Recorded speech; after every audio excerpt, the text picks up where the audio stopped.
Amin'ity vacances 2018 moa zany a dia somary manana endrika manokana mihitsy ny vacances tamin'ity 2018 ity a. Ny antony dia sady mifanindry ny fialan-tsasatry ny mpianatra izay lasa lava be vokatr'ilay fiangonana fanadinana. Mifanindry amin'ireo zaikabe mpiangonana isan-karazany a. GMGA katolika zao a iandrasana olona hatrany amin'ny 5 alina any, ampiasana tomobila hatrany amin'ny 2 arivo any. Ny FKTLM Luterana eritreretana iandrasana tanora Luterana zany any Tuléar any amin'ny 4 alina any, izay mety ampiasana tomobila any amin'ny 700,000. Dia torak'izany koa ny hetsiky ny kristianina FJKM izay mankalaza ny fahadimampolo taona zany mamarana amin'ny fotoana ity eto Antananarivo nanaovana azy. Tiana ao ambara ao anatin'izay misy hetsika olona marobe zany miala amin'ny toerana anankiray mamonjy toerana anankiray, ary ao anatrehan'izany misy tomobila be dia be tsy maintsy mihetsika ao anatin'izay. Noho izay anton'izay dia naray fepetra manokana mihitsy ny ATT hoe aleo atao manana an'izay endrika manokana izay vacances 2018. Inona ny zavatra tanjona ao anatin'ilay izy dia manao izay hoe vacances sans accident, fialan-tsasatra herendoza. Ny antony ohatrany hoe mampalahelo loatra raha ny fisiana hoe loza izay efa fandray amin'ny andavanandro, kanefa noho ilay famarin'ilay maron'ilay olona bebe izay tsy maintsy andeha misy tomobila zany dia tsy maintsy mametraka fepetra ary tsy maintsy mandray fepetra manokana isika ny fandaminana amin'izany. Efa fantatry ny mpamina ny tokony ataony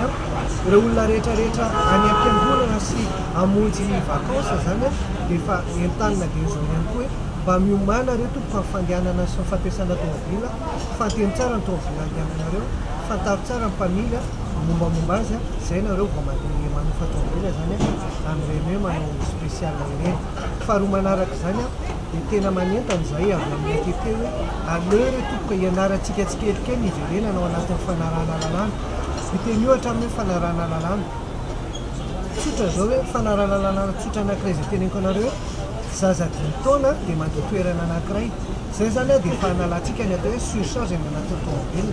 Eo koa ohatrany hoe famerana ny entana hoe tsy mahazo miotra ny 20 centimetre ny eny ambony tafa fanarahana lalàna avokoa zany. Ka fidirantsika tsikelikely any anatin'ny fanarahana lalàna zany efa tena zavatra iray izabe.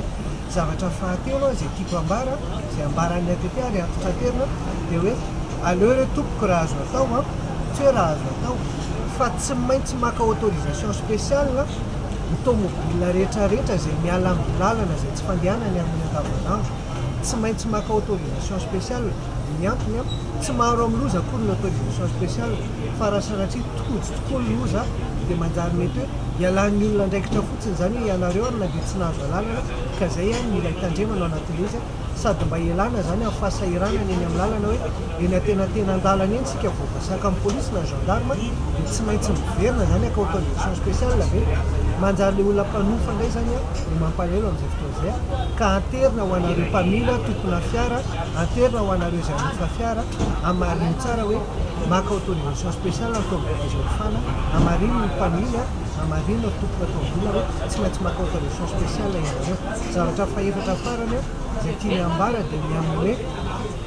ampiasao tokoa code de la route. Code de la route zavatra anankiroa tiana ho antitra anterina ao anatin'ilay izy hoe raha vao voahaja fotsiny code de la route dia voasoroka ny andro tokony accident. Ohatra zao hoe raha voafetranao ny hafainganam-pandeha maharaka an'ilay hafainganam-pandeha ferana zao hoe 5 kilometatra isan'ora dia efa be dia be ny loza voasoroka ao anatin'izay satria marihana fa ny andro tokony lozam-pifamoivoizana izay mitranga dia vokatry ny fandehanana mafy avokoa. Zavatra faharoa izay ambara ao anatin'izay hoe code de la route izay ohatra zao isika hoe resaka misy toerana anankitelo izay tena mampidi-doza: fiolanana, ny tapim-piakarana ary ny toerana mihatery zany hoe tetezana zany. Aza misongona mihitsy amin'ireo toerana ireo raha vao izay fepetra tsotra izay fotsiny voajantsika efa be dia be maina vovonjy fitaovana tsy simba zany ao anatin'izay ka anentanana reo tompoko zavatra averiveriny ao anatin'izay zany hoe manarà lalàna, mangalahy ianareo autorisation spéciale ary tena manarà ny fepetra ny feny fifamoivoizana code de la route. Tia fanamariana tsotra mba tiako atao vokatry le famaroan'ilay olona be dia be famoivoy sy famezivezy zany tomobila amin'ireo dia fanamariana ny atao ho antsika rehetrarehetra izay hanofa tomobila zany dia raha anao vakansy nareo fanamariana ny hoe ovy mety tsy ho ampy zany ny sakafo eny an-dalana eny satria be dia be ny tomobile andeha be dia be ny olona sakafo faharoa manaraka an'izany a any amin'ny toerana izay hitodiana zany a dia mety hipetraka mihitsy ihany koa ny hoe tsy ho ampy ny solika any am-pandehanana any satria eritrereto raha tomobile roa arivo zany na arivo fotsiny aza mitotona amina toerana anankiray dia efa mety manova ny filan'ny mponina any Mahajanga zany na any Toliara dia izay zavatra izay zany efa mila eritreretanareo izay andeha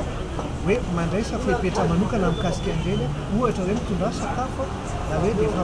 manomana izay solika fitaizana tokony hoe entina zany eny amin'izay lalana any Antsakely.